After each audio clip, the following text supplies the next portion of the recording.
Magandang gabi sa inyong lahat. Ako nga pala si Angelina, nga taga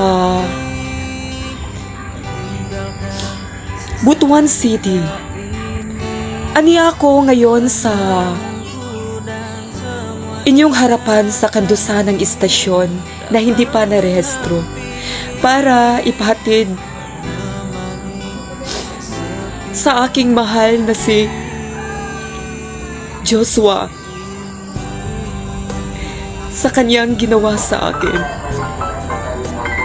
May gusto lang akong sabihin sa kanya, mga kandusanan.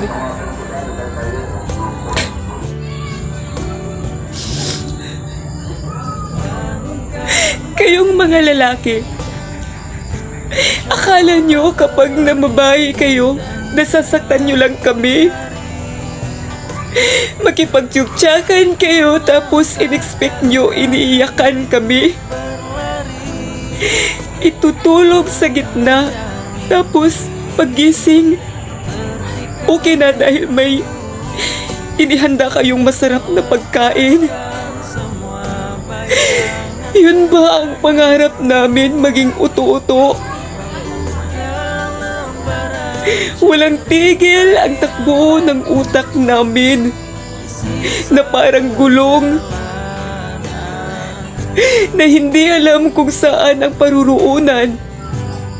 Pinipilit namin na okay lang kami. Kahit ang totoo, okay lang naman talaga kami.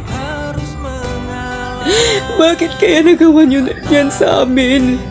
May kulang ba sa akin? May mali ba sa akin? Manhid ba ako? Pangit ba ang katawan ko? Malaki ba ang bibig ko at mga mata ko? Bakit mo ako nagawang lukuhin? Bakit mo ako nagawang lukuhin? Binigay ko lahat ng gusto mo. Hindi na nga ako nagpapanti at bra dahil yun ang gusto mo. Yun ang gusto mo, alam mo yun. Kahit ayaw ko, pinipilit ko ang sarili ko na sundin lahat ng gusto mo. Kasi mahal kita. Mahal kita, Joshua. Pinagsamantalahan mo ang kahinaan ko. Sobrang minahal kita. Pero may hangganan ang lahat. Pinapalaya na kita. Pinapalaya ko ng sarili ko sa'yo.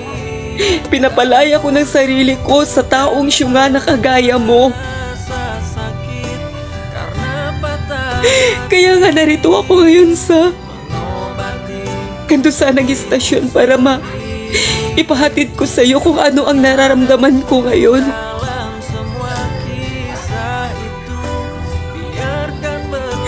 Naging syunga na ako nang dahil sa iyo.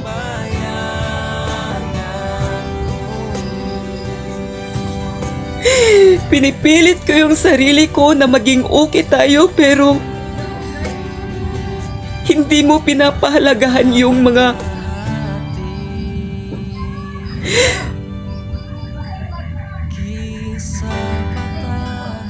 ginagawa ko na para sa'yo, na magiging okay sana yung relasyon nating dalawa. Pero niloko mo pa rin ako. Ang tanga ko, sobra akong tanga. Nang dahil sa'yo.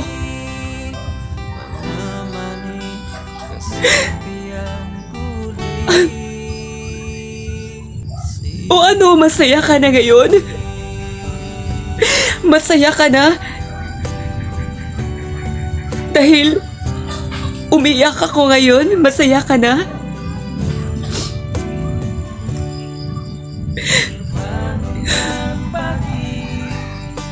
Itong tandaan mo,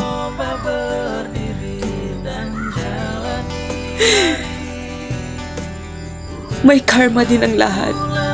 Ang lahat ng ginawa mo sa akin.